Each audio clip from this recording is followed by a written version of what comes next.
Olá pessoal, tudo bem? Bom dia, boa tarde, boa noite para você, bons estudos.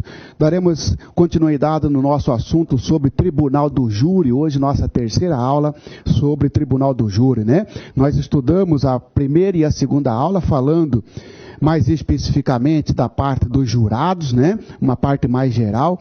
E agora nós, a partir desta aula, estudaremos o processo em si, o desenrolar do processo no tribunal do júri, né? Porque os senhores serão questionados sobre jurados, né? Serão questionados sobre os requisitos para ser jurados, serão questionados sobre o processo, serão questionados sobre o conselho de sentença, serão questionados sobre os recursos que utilizam-se num crime doloso contra a vida, ou melhor, num procedimento do tribunal do júri, seja qualquer concurso que você for fazer nessa área, principalmente no concurso do Poder Judiciário. Então, nossa terceira aula, Tribunal do Júri, parte 3, vamos lá? Hoje nós estudaremos, então, a instrução preliminar, né? A acusação e instrução preliminar, chamado de iudício accusationis. Olha só, pessoal, o que é isso, professor? Só para você ter uma ideia, né? Vai para o tribunal do júri, ou vão para o tribunal do júri, os crimes dolosos contra a vida, né? Homicídio, seja ele na forma tentado ou consumado, infanticídio, aborto, auxílio ou instigação ao suicídio, os crimes dolosos contra a vida. Muito bem. Quem julga esses crimes são os jurados, ou seja, é o povo, né? É um conselho de sentença formado por 7 integrantes do povo. Por isso que fala tribunal do júri, né? Julgamento popular, né? Muito bem. Só que para o réu chegar lá e sentar na frente dos jurados, tem todo um procedimento. Passa-se por fases.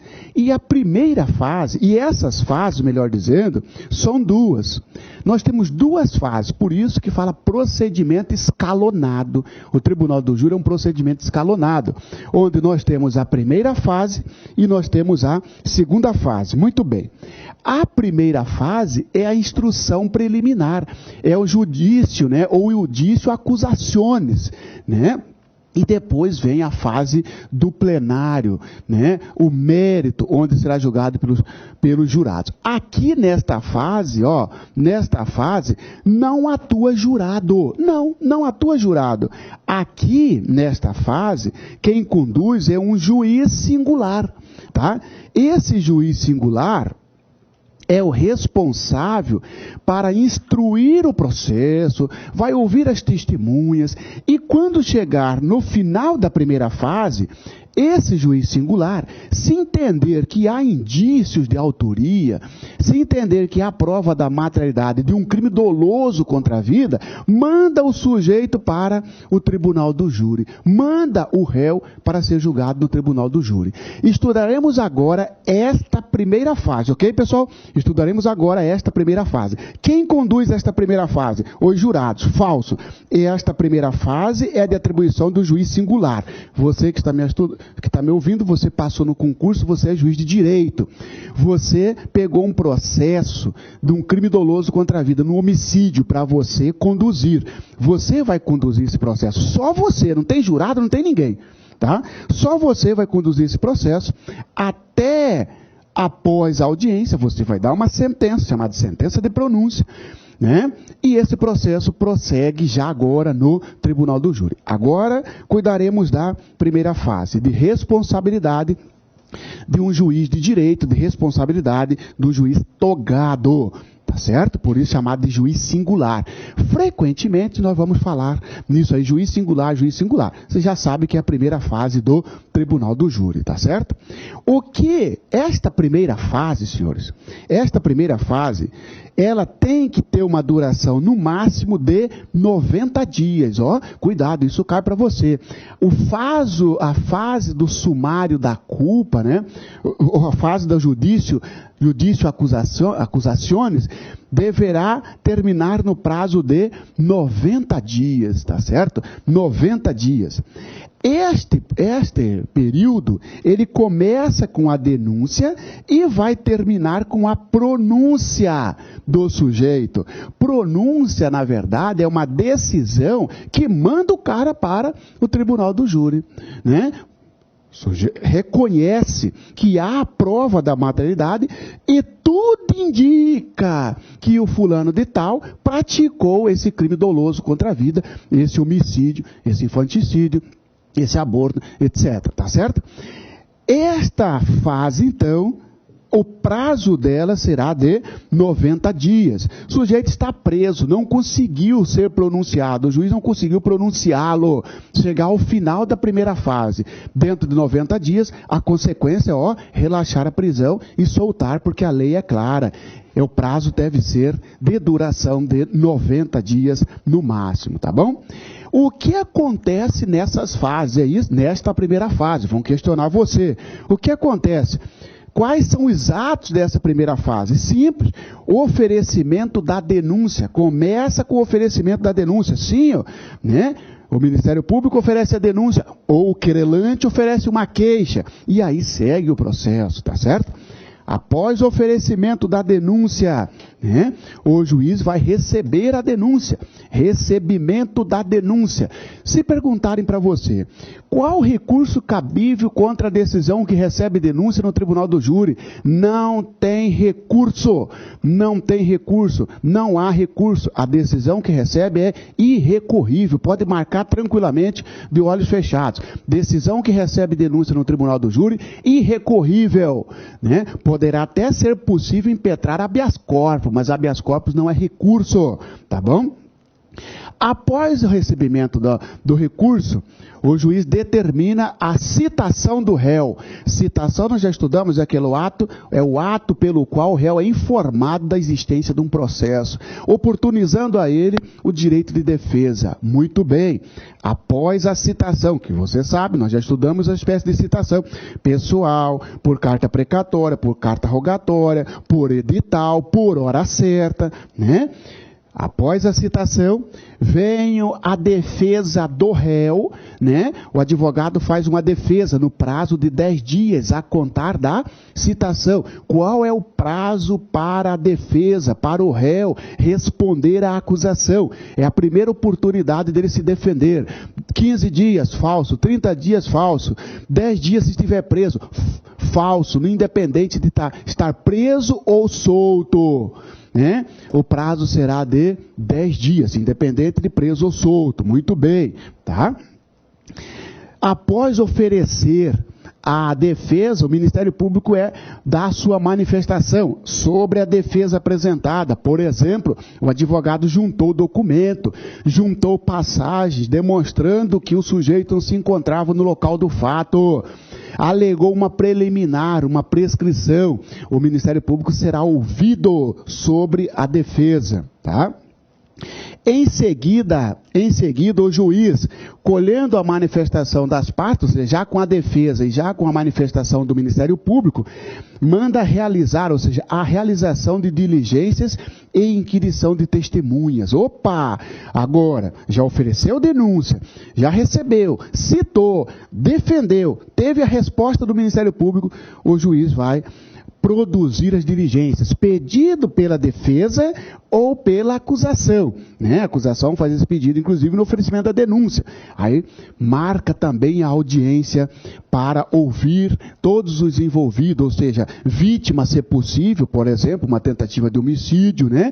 As testemunhas, peritos e tudo mais, tá? Essa audiência, o juiz marca ela no intervalo de 10 dias no tribunal do júri, né? O juiz recebe a manifestação do MP, ele marca então para 10 dias. Então ficou desse jeito. Você tem que lembrar assim, coloca essa linha no tempo para você. Como funciona a primeira fase? Oferecimento da denúncia, o juiz recebe a denúncia. Professor, o juiz está obrigado a receber a denúncia? Não, ele pode rejeitar a denúncia. E se ele rejeitar a denúncia, não receber, qual recurso cabível? Recurso em sentido estrito. Nós estudaremos aqui o recurso cabível contra a decisão que recebe denúncia e recurso em sentido estrito. Falso.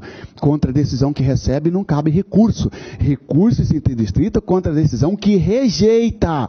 Você é juiz, analisou a denúncia do Ministério Público e falou, não, isso aqui não está devidamente, não está dentro da conformidade do artigo 41 do CPP, o Ministério Público não narrou o fato, Por exemplo, você rejeita a denúncia, eu sou do Ministério Público, eu quero recorrer, qual recurso cabível? Recurso em sentido estrito, da decisão que rejeitou denúncia, decisão que recebeu denúncia, não cabe recurso. Recebeu a denúncia, o juiz manda citar o sujeito, vem a citação. Esta citação, você já sabe como que é. No intervalo, depois da citação, num prazo de 10 dias, vem a defesa do réu, tá certo? Depois o Ministério Público é ouvido, o MP dá a sua manifestação, Ouça-se o Ministério Público e depois o juiz manda fazer as diligências e depois o juiz marca audiência de instrução e julgamento. Olha só, denúncia, recebimento, citação, defesa do réu, manifestação do Ministério Público, produção de diligência. Grava isso aqui, ó. Isto é na primeira fase do Tribunal do Júri, é a fase preliminar. Tá certo? Você está vendo aqui na fase preliminar alguma situação aqui, absolvição do réu? Não. A absolvição vai ser mais para frente, depois da audiência. E isso difere do procedimento ordinário, do procedimento sumário, que lá no procedimento ordinário, lá no procedimento sumário é assim, ó, denuncia, o juiz recebe, faz a citação, vem a defesa e depois já vem a absolvição sumária, num procedimento ordinário ou sumário. No procedimento do júri é denúncia, recebe, cita, defesa responde num prazo de 10 dias, Ministério Público manifesta-se sobre a defesa apresentada, juiz manda fazer as diligências que as partes requereram e marca audiência de instrução e julgamento, Juiz, você vai marcar isso num prazo de 10 dias, tá certo? Tudo isso está dentro dos artigos que nós leremos agora para você. Vamos lá?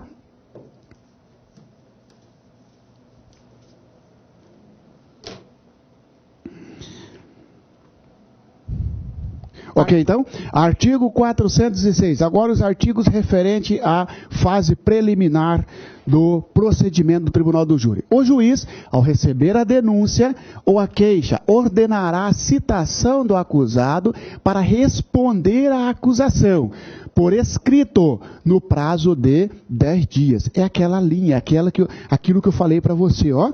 Começa com a denúncia. Ao receber, o juiz determina a citação para fazer uma defesa, que é a mesma coisa de resposta à acusação, no prazo de 10 dias. Olha aqui, ó.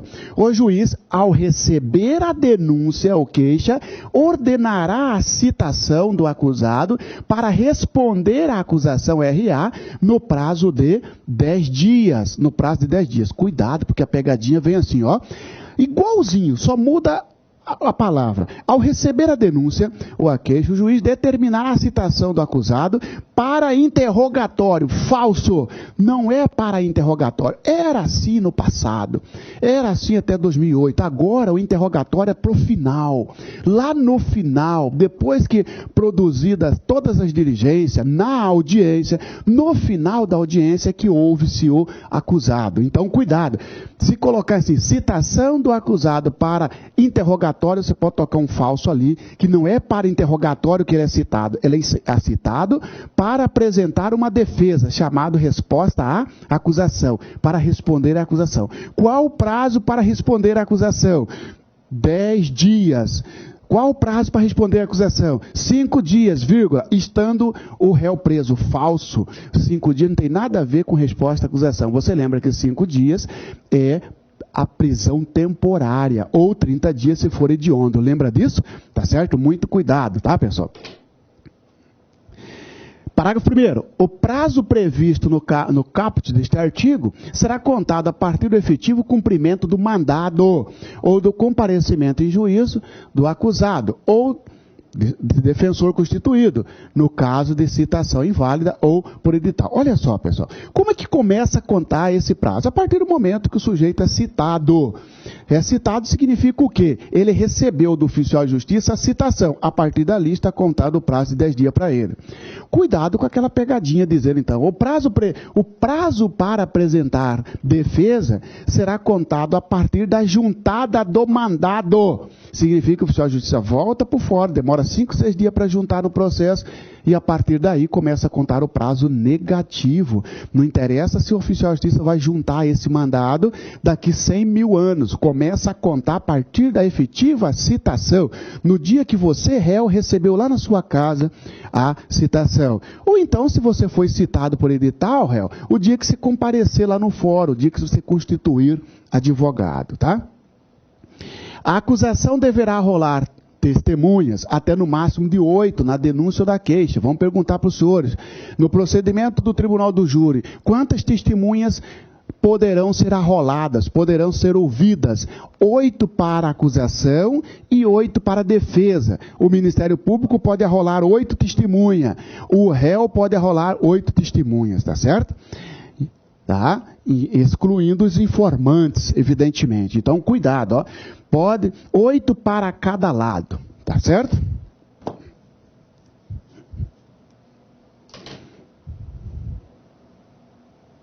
Na resposta, ou seja, na defesa, o que se alega na defesa? Na resposta, o acusado poderá arguir preliminares e alegar tudo que interesse à sua defesa, oferecer documentos e justificações, especificar as provas pretendidas e arrolar testemunha, até o máximo de 8, qualificando-as e requerendo sua intimação quando necessário. Significa dizer o seguinte, porque nós temos denúncia, nós temos recebimento, nós temos citação, nós temos defesa. O que alega nessa defesa? Eu digo assim, alega tudo, alega preliminar. O que é uma preliminar? É algo que tem como objetivo já acabar com o processo. Por exemplo, uma prescrição, tá certo? Pode alegar justificações, ou seja, qualquer alegações no sentido de beneficiar o réu, especificar as provas, por exemplo, a defesa quer que faça uma perícia, quer que junte documentos e arrolar testemunha, tá? Quantas testemunhas poderão ser arroladas? Indicadas 8 testemunhas fora os informantes. Quando você fala fora os informantes é o quê, Marciano? Por exemplo, arrola 8 testemunhas, mais o pai do réu, mais a mãe do réu, mais o irmão do réu. Então já deu 11. Sim, mas esses 3 são informantes, não conta no número de 8, tá? Então cuidado com aquela pegadinha assim, ó. No tribunal do júri poderão ser arrolados 8 testemunhas, vírgula, incluindo os informantes. Falso, excluindo os informantes. Informantes são aqueles que não prestam compromisso. As exceções serão processadas em apartado, nos termos do artigo 95 a 112 deste código, ou seja, do CPP. Significa o que, pessoal? Cuidado, eles trocam esses apartados e colocam assim, ó. As exceções serão processadas nos próprios autos. Falso, o que é isso? Exceções são situações que podem colocar fim ao processo ou mudar a competência, né? Mudar alguma coisa. Por exemplo, imagina que o réu já tenha sido julgado numa outra instância, numa outra vara, numa outro ramo da justiça. Ele, réu, foi denunciado na Justiça Federal por ter roubado um policial federal. Isto é crime federal, se o policial federal estiver em serviço, levou a pistola da União. Muito bem. O réu respondeu, foi condenado. 3 anos depois recebe uma nova denúncia, agora da Justiça Estadual. O advogado do réu vai fazer uma exceção de coisa julgada. Esta exceção será amarrado no processo principal. Isto que fala em apartado, ou seja, fora do processo principal. É como se formasse um novo processo.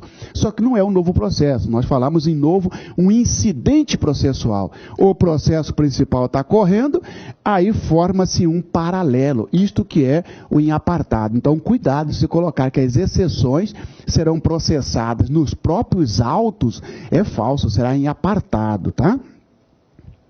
Não apresentada a resposta, né? Ou seja, olha só, ofereceu denúncia, o juiz recebeu, mandou citar, não teve resposta, não teve defesa. E não teve defesa no prazo de 10 dias. Não teve não, então olha aqui, ó.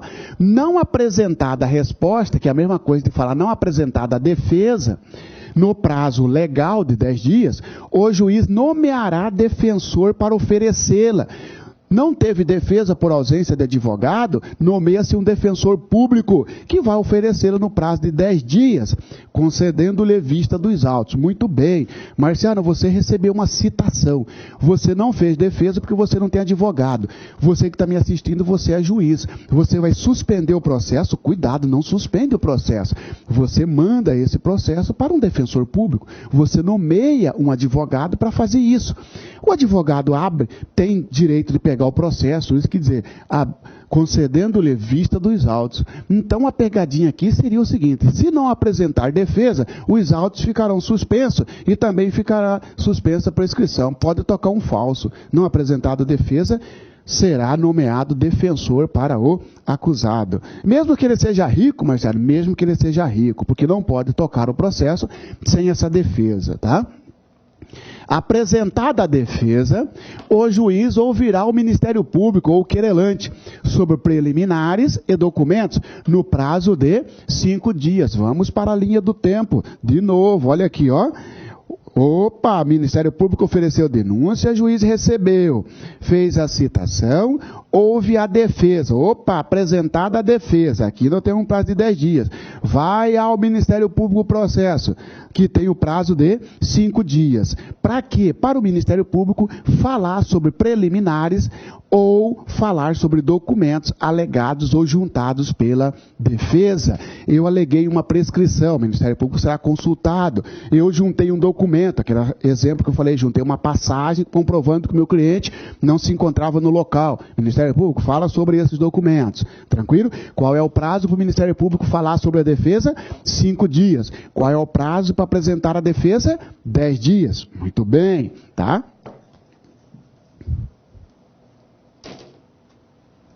O juiz determinará a inquirição das testemunhas e a realização das diligências requeridas pelas partes, no prazo máximo de 10 dias. Vamos lá, Marciano. De novo, vamos lá.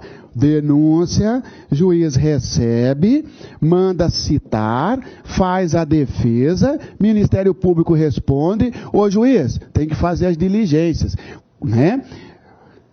Daqui da citação aqui 10 dias, da defesa aqui 5 dias, ô juiz, você já manifestou sobre, então você tem, né, juiz, você tem 10 dias para marcar, para fazer para cumprir essas diligências e marcar a audiência de instrução. Olha aí, pessoal, ó, 10, 5, 10, tá? Tranquilo?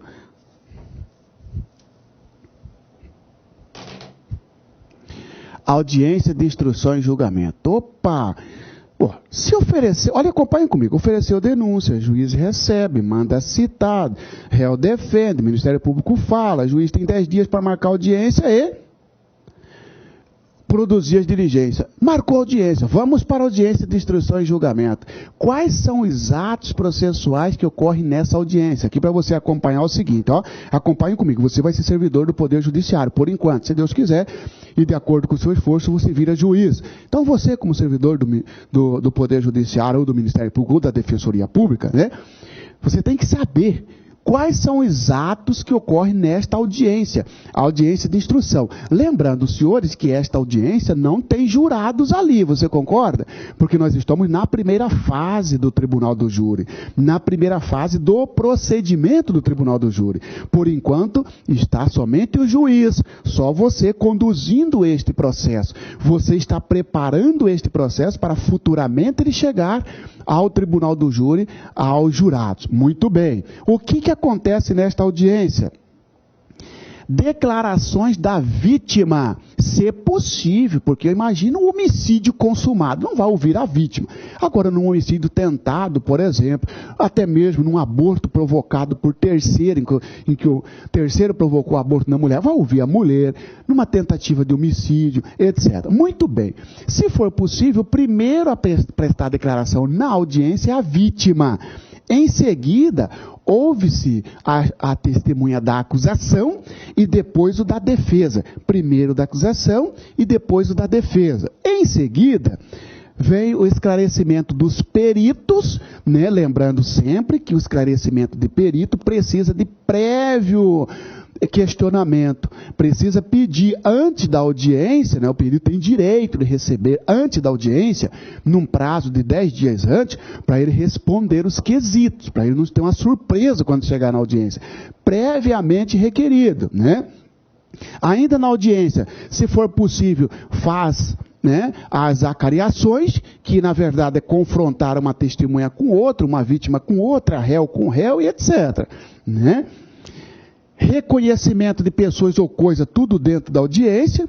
Em seguida, faz o interrogatório do réu. O que você tem que observar? Ó, começa com a oitiva da vítima, termina com o interrogatório do réu. Você quer dizer, Marcelo, que isso tudo numa só audiência? Isso. Vítima, depois perito, acariação, reconhecimento. Isso, né?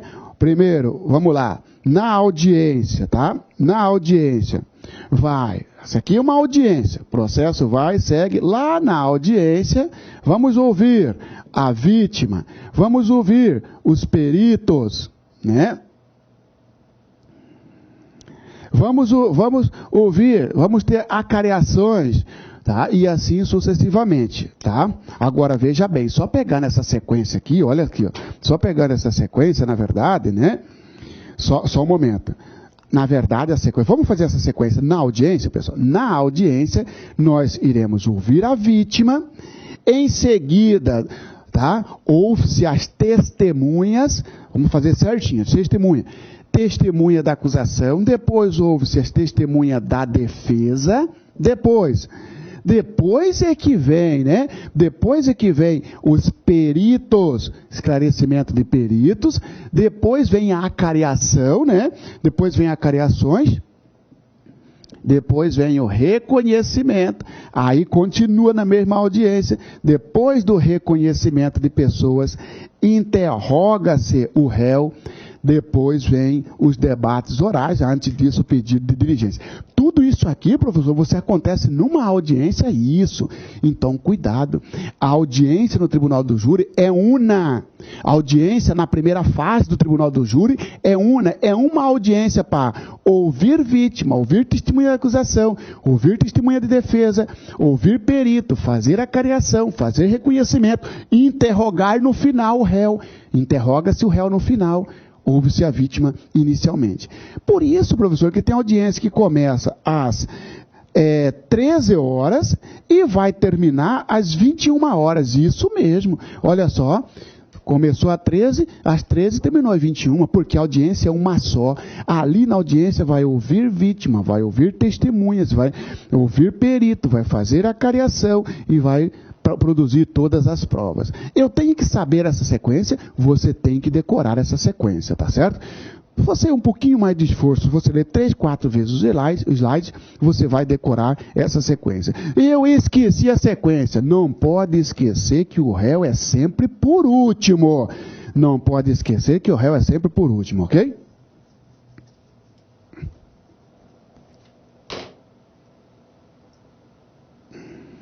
Debates orais. Debates orais, pessoal, vem depois do interrogatório. Na verdade, os debates orais são as alegações finais, tá certo? o Ministério Público ou o querelante, ou seja, o acusador, terá um tempo de 20 minutos, podendo ser prorrogado por mais 10, para fazer as suas últimas considerações.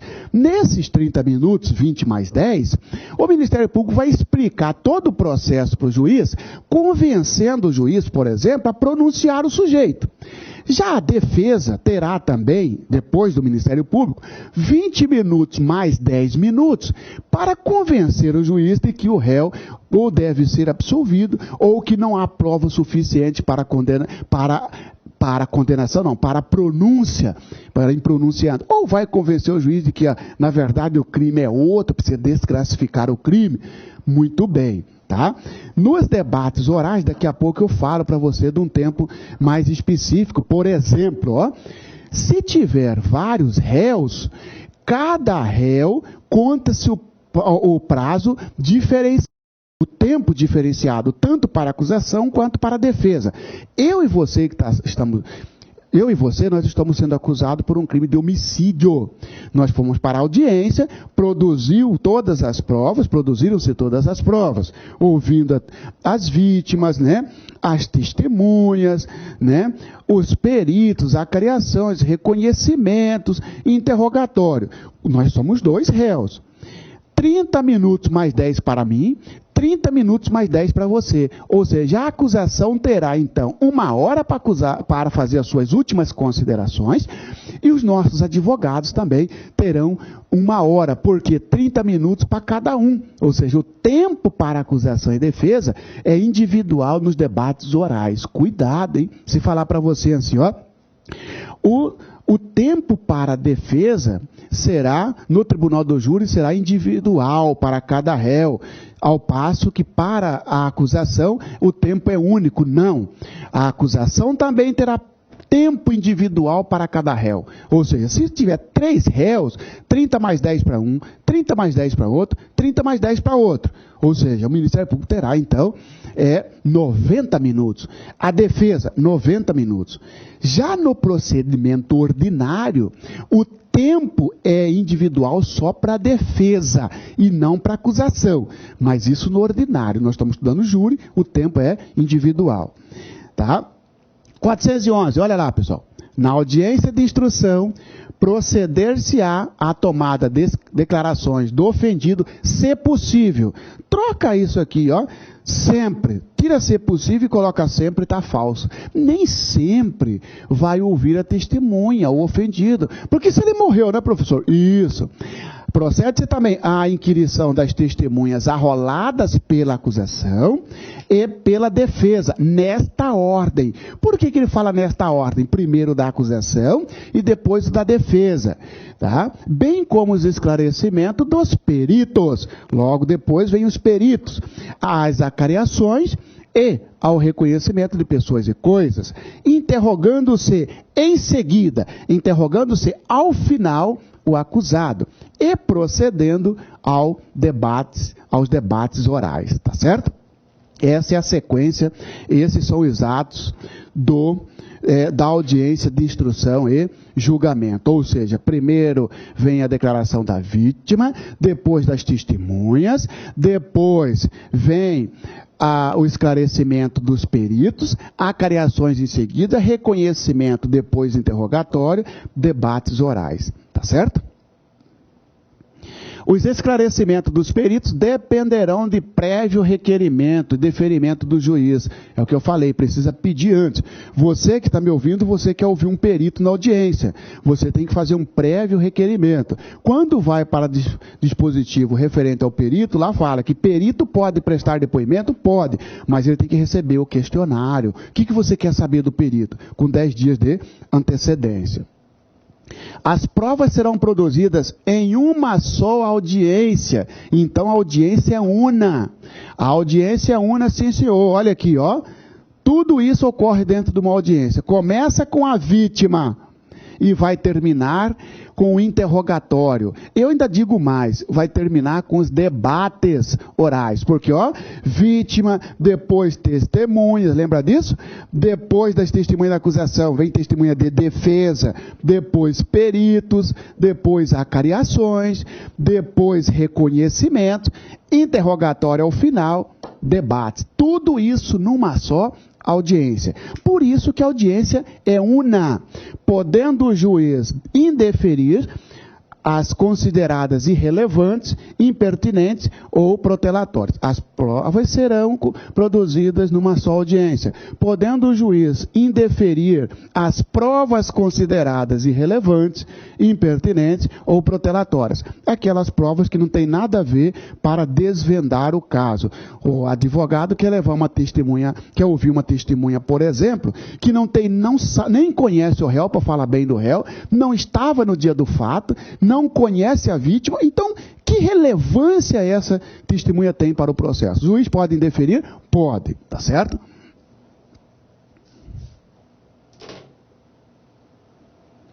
Encerrada a instrução probatória, que encerra-se, né, com os debates orais, observar-se-á, se for o caso, disposto no artigo 384 deste Código. Isso aqui é o famoso mutatio libelli, né? Esse 384 vem tratar do mutatio libelli. O que é isso, professor? Mutatio libelli.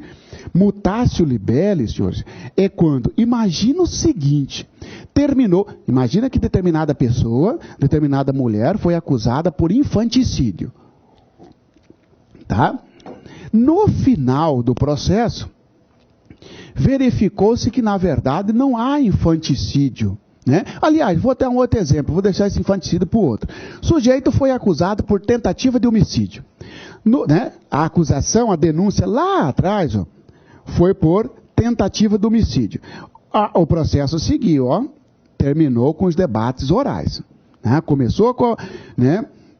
Houve denúncia, recebeu, citou, fez defesa, foi para o MP, marcou audiência. Na audiência vai acontecer, ouviu a vítima, ouviu o testemunho da acusação, ouviu o testemunho de defesa, ouviu o perito, fez acariações, fez reconhecimento de pessoas ou coisas, fez interrogatório, fez debates orais. Muito bem. Depois dos debates orais, na verdade, né? Aliás, tá? Pode até ser, aliás, antes dos debates orais, né? Antes do debate oral, porque é encerrada a instrução probatória, observar-se-á, se for o caso, disposto no artigo 384 deste Código. Ou seja, depois do interrogatório do réu, verificou-se que, na verdade, não é uma tentativa, porque quando houve denúncia, o sujeito estava vivo, mas ele morreu no decorrer do processo, em razão daquele ato que originou a denúncia por tentativa. O Ministério Público, né, no final dos debates, no final da instrução, né, até mesmo antes do debate, evidentemente, antes das alegações finais, o Ministério Público verifica a necessidade de fazer um aditamento na denúncia, para incluir que o homicídio não é consumado, para dizer que o homicídio não é tentado, desculpa, e sim consumado. Esta alteração é o que se chama de mutatio libelli. É quando há uma alteração, mutatio libelli. Mutatio é mudança do libelo. Libelo é acusação, mudança da acusação, porque mudou o fato, ou mudaram os fatos. E por que mudou? Porque era tentativa, agora virou consumado. Então, por isso, é isso. Encerrada a instrução, observa-se o artigo 384, que é da mutatio libelli. Volta esse processo ao Ministério Público para oferecer um aditamento à denúncia. Encerrada a instrução probatória, aqui é melhor, desculpa, as alegações serão orais. As alegações serão orais. Cuidado, porque pode trocar isso aqui, ó, e colocar as alegações serão escritas. Você coloca um falso. Não tem alegação escrita no Tribunal do Júri na primeira fase, tá certo? A menos que use-se as regras do procedimento ordinário. Mas aqui nós estamos falando de literalidade da lei. As alegações serão orais, faladas, concedendo-se a palavra respectivamente à acusação e à defesa, pelo prazo de 20 minutos, prorrogáveis por mais 10. O Ministério Público, você tem 20 minutos. Depois do interrogatório, tem 20 minutos, Ministério Público, para fazer as suas últimas considerações. 20 mais 10. Depois do MP, ou defesa, você tem 20 mais 10, tá certo? Tem mais sobre isso. Havendo mais de um acusado, o tempo previsto para a acusação, e defesa de cada um deles será individual. Tá certo? Ou seja, imagine que tem 2 réus, eu e você. O MP terá para um réu 20 mais 10. Para o segundo réu terá 20 mais 10. Então, o tempo para a acusação será individual. A defesa terá 20 mais 10 para um réu e em relação ao outro 20 mais 10. Professor, mesmo que sendo um advogado para os 2 réus, mesmo, seja com advogado diferente ou seja o mesmo advogado, né? O tempo para cada um será individual. O tempo para a acusação é individual, o tempo para a defesa é individual. No procedimento ordinário não é assim. No procedimento ordinário, o que é individual é só o tempo para a defesa. Já o tempo para a acusação no ordinário é 20 mais 10, não interessa se tem vários réus. E para a defesa, no procedimento ordinário, é que é individual. No procedimento do júri, que nós estamos estudando, tempo para a acusação e para a defesa, individual. Ou seja, é como se tivesse 20 mais 10 para um réu, como se tivesse não. É ter 20 mais 10 para um réu, 20 mais 10 para outro réu. Tá certo? Temos ainda a questão do assistente da acusação. Ao assistente do Ministério Público, após a manifestação do MP, serão concedidos 10 minutos, prorrogando-se por igual período o tempo de manifestação da defesa. Nos debates orais, 20 mais 10 para o MP. Tem assistente? Tem. Qual é o tempo do assistente? 10 minutos. Ah, professor, então o assistente não tem 20 mais 10, não. 20 mais 10 para o MP, logo depois do MP, se tiver assistente, se existir assistente, ele fala em 10 minutos. E a defesa vem logo depois do assistente, com 20 mais 10, e o tempo do assistente também é acrescido para a defesa. Por isso que fala, o assistente do MP, após a manifestação do MP, serão concedidos 10 minutos. Prorrogando-se por igual período o tempo de manifestação da defesa. Imagina que você é advogado e eu sou o Ministério Público. Só que o Ministério Público tem um assistente. A vítima resolveu contratar um advogado para ajudar o Ministério Público. Eu tenho 20 mais 10, logo depois de mim vem o assistente com 10 minutos. Então, olha só, ficou 20 mais 10 para mim, 30. Com mais 10 do assistente, 40 minutos. Vai a palavra para você depois do assistente. Você tem 20 mais 10 e mais 10. 20 mais 10 que já era seu. E mais 10 do assistente que acrescenta você. Para ficar igual, 40 igual a 40. 40 para o lado da acusação, que é constituída do MP e assistente, e 40 para você. Porque senão ficaria desproporcional. Tá certo?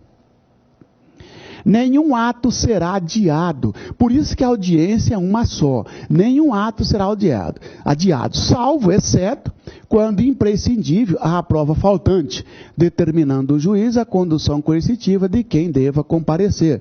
Na audiência é una. Faltou uma testemunha, vamos adiar a audiência, negativo.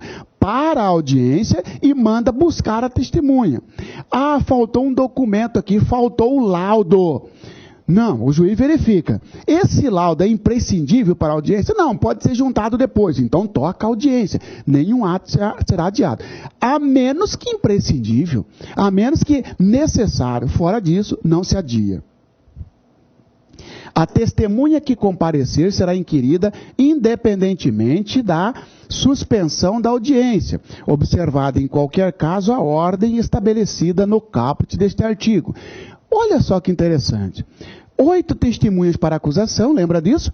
E 8 para a defesa. Muito bem. Então, 16 testemunhas. Vamos imaginar que testemunha faltou. O juiz mandou buscar, não encontrou. E agora? ouve-se o que estão presentes, aquelas que estão presentes. Porque, só do MP compareceram 3 e da defesa 2. Ouve-se o do MP, pode até não ouvir da defesa, porque ainda falta testemunha do MP para ouvir. E as testemunhas da defesa têm que ser ouvidas depois. Por isso que falo, aqui comparecer serão ouvidas, independentemente de suspensão da audiência. O juiz, você é juiz, olha para eu, assessor, e fala assim, ô Marciano, como é que está aí? Estão todas as testemunhas aí? Eu digo, não estão. Tem 3 testemunhas do MP e está faltando 2 do MP. Então vamos ouvir essas 3 que estão aí. Porque aproveita-se as testemunhas que estão aí, já ouve logo, respeitando a ordem. Por exemplo, se compareceram só testemunha da defesa e faltaram testemunha do MP, não pode ouvir a testemunha da defesa antes da testemunha do MP. Agora, se compareceram testemunha do MP, ouve-se a do MP, tá? Encerrados os debates, o juiz proferirá a sua decisão ou fará em 10 dias, ordenando que os autos para isso lhe sejam conclusos. Concluso é mandar o processo para a mesa do juiz. Muito bem. O juiz, no final da audiência, ele dá a sentença, ele dá a decisão. Nós estudaremos aqui as 4 espécies de decisão que poderão ocorrer no final desta primeira fase. Ou o juiz faz isso na audiência, logo depois dos debates orais, ou o juiz faz isso em 10 dias, determinando que o processo vá ao gabinete dele, concluso a ele. Tá certo? E o nosso penúltimo artigo, o nosso último artigo, tá? Encerrados os debates, o juiz proferirá a sua decisão, ou fará em 10 dias. Na verdade, eu já falei isso, ordenando que os autos para isso lhe seja concluído. Tranquilo, aqui, o procedimento será concluído no prazo máximo de 90 dias. E aqui nós encerramos a primeira fase, tá certo? A primeira fase do Tribunal do Júri encerra aqui com uma decisão ou de pronúncia, né? A primeira fase do Tribunal do Júri encerra da seguinte forma, né? Nós temos 90 dias para terminar essa fase. No final disso aqui, o juiz vai dar uma pronúncia, que é a decisão que manda o sujeito para júri, nós estudaremos ela, ou uma impronúncia, não absolve, mas não manda o sujeito para júri, ou então absolve, uma absolvição, chamada de absolvição sumária, nós estudaremos, ou então o juiz faz a desclassificação. A desclassificação é quando o juiz entende que há um crime, mas não é doloso contra a vida. Esta fase, chamada fase preliminar, tem que terminar em 90 dias. E aqui nós terminamos a nossa fase preliminar. Eu volto em seguida, já com a decisão de pronúncia, tá certo? Ok? Próxima aula, logo em seguida, até daqui a pouco, ok?